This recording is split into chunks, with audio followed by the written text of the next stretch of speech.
ভগৱন্তই সৃষ্টিৰ আৰম্ভণিতেই ব্ৰহ্মাক কৈছিল যে ব্ৰহ্মা মোৰ জাতিকুল ক'ত আছে মোৰ জাতিকুল কৈতো আছে সৃষ্টিকৰ মৎস্য কুৰ্ম শুকৰ আদি ধৰু কলেবৰ এতিয়া এই গাহৰি ৰূপ ধৰিছে তেওঁ যে মোৰ কোনো জাতিকুল নাই তৎসত্ত্বেও মই মাছ কাছ গাহৰি হ'ব লগা হয় কিয় স্বভাৱতে অজময়ী জন্ম নাহি যাৰ ভকতৰ ইচ্ছাই মই ধৰো অৱতাৰ ভকতৰ ইচ্ছা পূৰণ কৰিবৰ কাৰণে মই অৱতাৰবিলাক ধাৰণ কৰোঁ এতিয়া আপোনালোক যদি ভকত হয় এতিয়াও তেওঁক অৱতাৰ কৰিব পাৰিব কেনেকৈ গুণগতভাৱে গুণময়ভাৱে আপুনি মাত্ৰ ভকত হ'বলৈ শিকক এই তিনিটা আখৰৰ বৈশিষ্ট্যটো আপোনাৰ লাগিব ভগৱন্তৰ ওপৰত সুদৃঢ় বিশ্বাস লাগিব আমাৰ যেনেকৈ আন্ধাৰে পোহৰে দিনটো সুখে দুখে জীৱনটো আমাৰ মানে পাৰিবাৰিক জীৱনত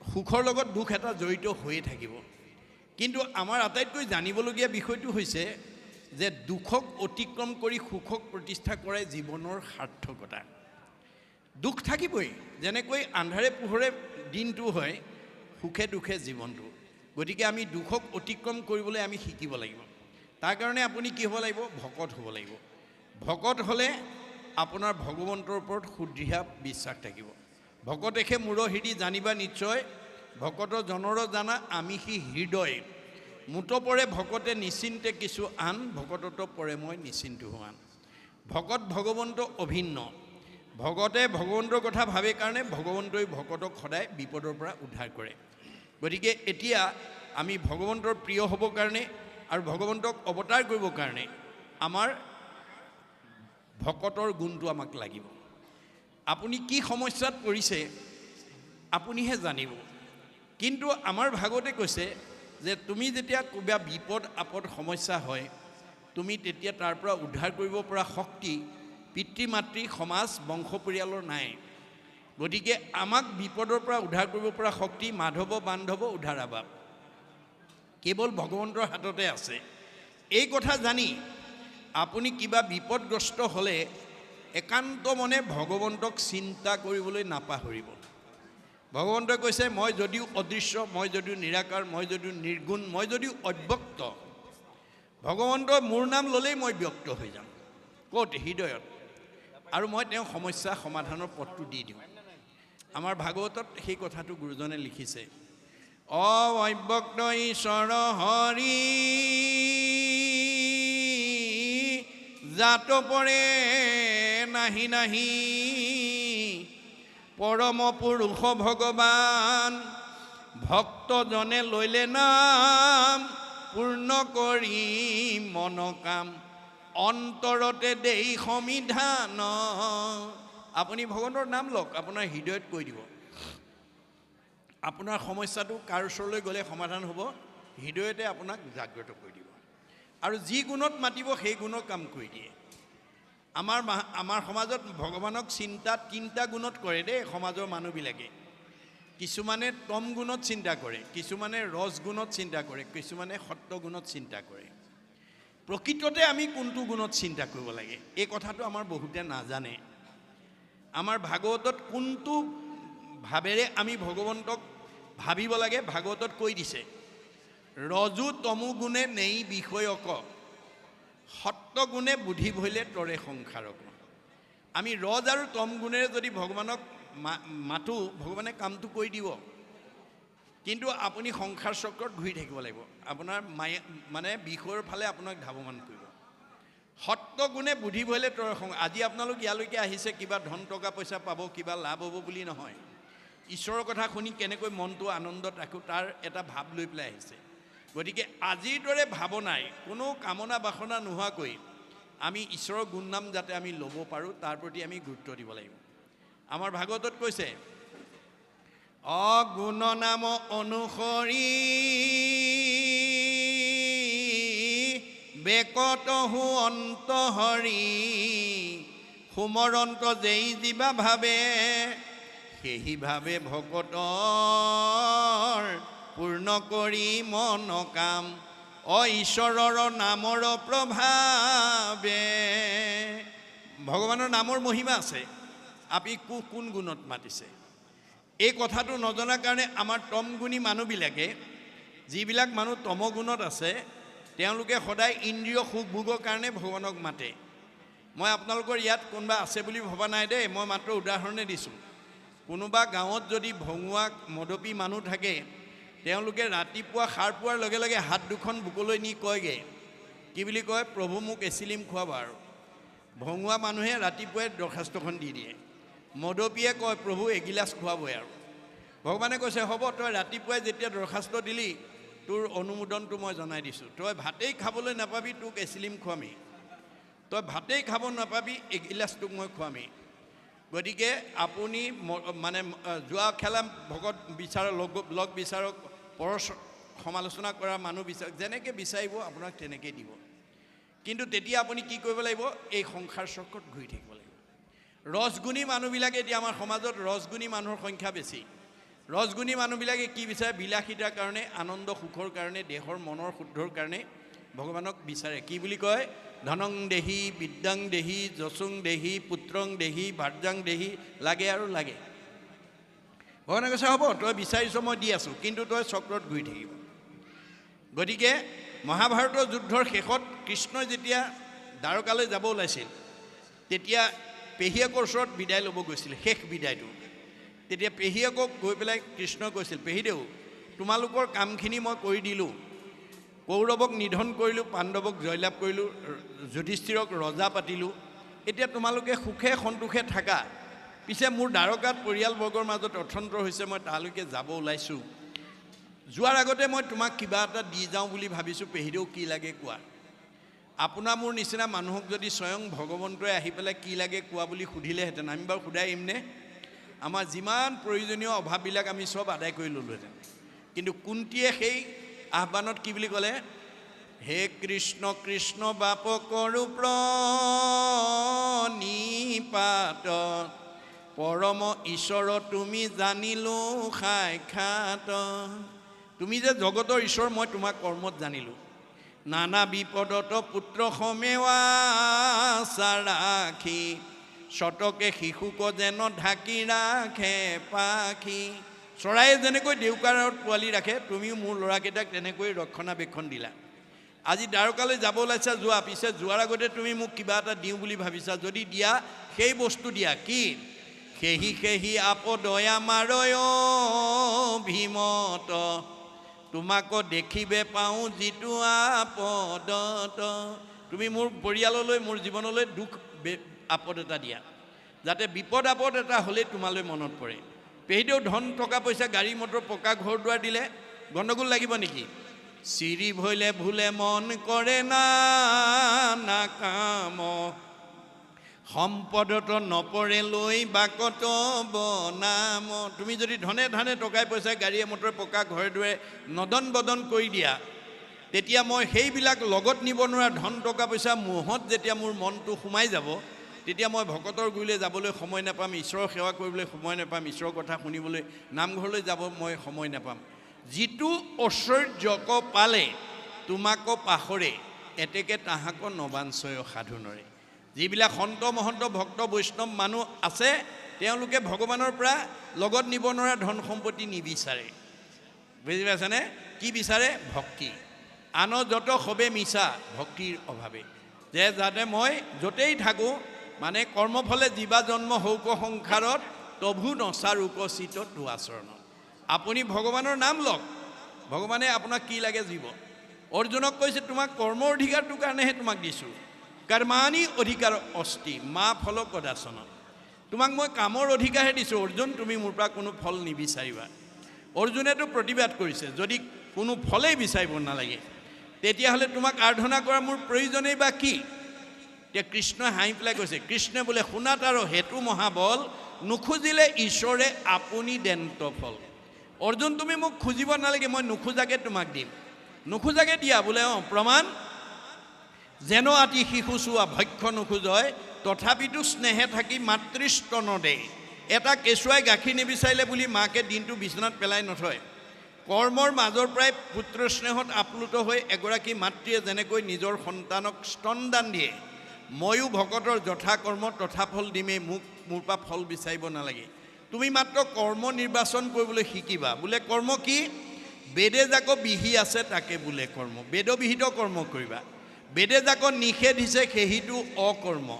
বেদ নিষিদ্ধ কৰ্ম কৰিলে অকৰ্ম কৰা হ'ব। অকৰ্ম আচৰিলে মিলে বিকৰ্ম পাতেক। আৰু সেই অকৰ্ম যদি কৰা তোমাৰ বিকৰ্ম পাতেকে লগ ল'ব। এতিয়া বেদবিহিত কৰ্ম কি? ঈশ্বৰ উঠে। আজি আপোনালোকৰ শালমৰীয়া গাঁৱৰ যুৱকসকলে ৰাইজে মিলি এইটো বেদবিহিত কৰ্ম কৰিলে 4 দিনীয়া। ইমানবিলাক আত্মাক মাতি আনি ঈশ্বৰৰ কথা শুনালে, কোৱালে, অভিনয় কৰাব। গতিকে এয়া ঈশ্বৰৰ কৰ্ম কৰিলে। গতিকে ঈশ্বৰৰ কৰ্ম কৰাৰ লগে লগে আমাৰ কি হ'ব? অক্ষয় পুণ্য সঞ্চিত হ'ব। আপোনালোকৰ আৰ্জিত ধনৰ এই 4টা দিনত বহুতে দান বৰঙণি দিছে, কোনোবাই এসাঁজ ভকতক খুৱাইছে, কোনোবাই চাহ জলপান দিছে, কোনোবাই দান বৰঙণি দিছে। দেখাত কিন্তু খৰচ হৈছে, আচলতে জমা হৈছে। অৰ্থ আৰ্জি 12 কিঞ্চিত একো নাহি ফল, যদি নভ জয় হৰি চৰণ কমল। আমি ধন উপাৰ্জন কৰি যদি এনেকুৱা ঈশ্বৰৰ কামত যদি ব্যৱহাৰ কৰিব নোৱাৰোঁ, আমাৰ ধনৰ কোনো মূল্য নাই বুলি কৈছে। কিয়? দুখ কৰি ধন ধান আৰ্জা যত মানে, কৃষ্ণে এৰে যদি তাকো খাইবে আনে। আপুনি ব্যৱসায় বাণিজ্য কৰি, চাকৰি কৰি, বিভিন্ন ধন উপাৰ্জন কৰি বেংকত ফিক্সড ডিপজিট কৰি থ'ব পাৰিব। কিন্তু যিদিনাখন আপোনাৰ বা মোৰ দেহৰ পৰা আত্মা ওলাই যাব, আমাৰ ফিক্সড ডিপজিটৰ ধনখিনি আমি ভোগ কৰিবলৈ নাপাওঁ। কোনে কৰিব? নমিনীয়ে কৰিব। সেইকাৰণে গুৰুজনে আমাক কৈছে, নিজ হস্তে আৰ্জি যদি উক জগন্নাথ, কিছু ব্যয় কৰি উক হৰিৰ সেৱাত।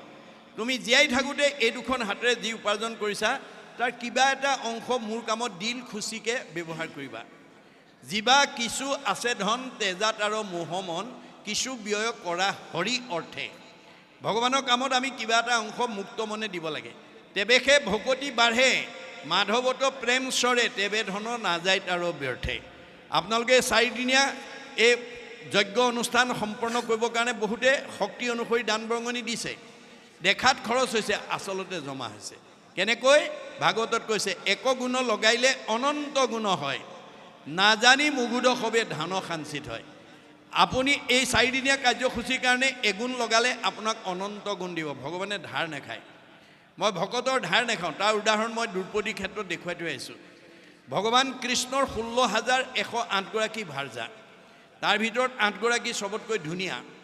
কৃষ্ণই বাকী সকলোতকৈ 8 গৰাকীক বেছি ভাল পায়। সেই 8 গৰাকীতকৈ আকৌ দ্ৰুপদীক বেছি ভাল পায়। এই কথাটো জনাৰ পিছত 8 গৰাকী মনত কৃষ্ণৰ ওপৰত খুব আৱেগ, জেদ। কৃষ্ণই সকলোৰে অন্তৰৰ কথা বুজি পায়। মই কিয় দ্ৰুপদীক ভাল পাওঁ, এই কথাটো যদি বাস্তৱ উদাহৰণৰ দ্বাৰা এওঁলোকক দেখুৱাই দিব নোৱাৰোঁ, অনাগত দিনত এওঁলোকে এই বিষয় লৈ মোৰ ওপৰত আক্ষেপ কৰি থাকিব। গতিকে 8 গৰাকীক সংস্কাৰ কৰাৰ উদ্দেশ্যে তেওঁ তাৎক্ষণিকভাৱে এটা কৰ্মসূচী কৰি লৈ পেলাই তেওঁ অস্ত্ৰ পৰিচালনা কৰি আছে আৰু দ্ৰুপদীক আমন্ত্ৰণ কৰিছে। অস্ত্ৰ পৰিচালনা কৰি থাকোঁতে হঠাৎ অস্ত্ৰ লাগি আঙুলি কাটি তেজ ওলাবলৈ ধৰিলে। কৃষ্ণৰ আঙুলি তেজ ওলোৱা দেখি 8 গৰাকীয়ে ফটা কাপোৰ বিচাৰি ভিতৰ সোমাল। সেই সময়তে দ্ৰুপদী আহি তেওঁৰ সন্মুখত উপস্থিত হ'ল আৰু কৃষ্ণৰ আঙুলি তেজ ওলোৱা দেখি তেওঁ অকণো অপেক্ষা নকৰি পিন্ধি যোৱা শাৰীখনৰ আঁচল এটা ফালি তৎক্ষণাৎ কৃষ্ণৰ আঙুলি বান্ধি তেজ ৰাখি দিলে।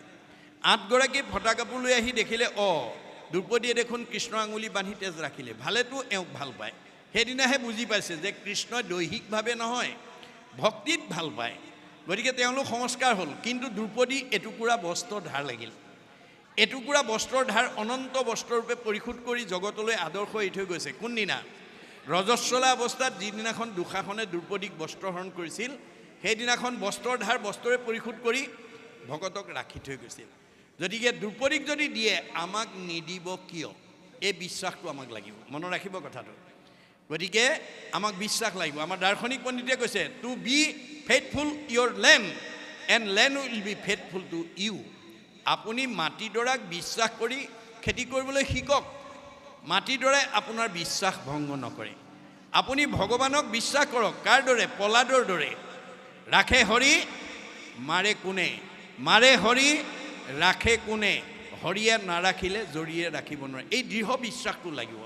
যিটো কথা কোৱাৰ লগে লগে হিৰণ্যকশিপুৱে প্ৰহ্লাদৰ জলাজুইত ঘিউ ঢলাৰ দৰে উতলি উঠিল, প্ৰতিবাদ কৰিলে। কি বুলি? হৰি সি যদি জগতৰ ঈশ, কহ তাৰ কোনো উদিশ। হৰিয়ে যদি তোৰ জগতৰ ঈশ্বৰ হয়, ক তোৰ ঈশ্বৰ ক'ত আছে?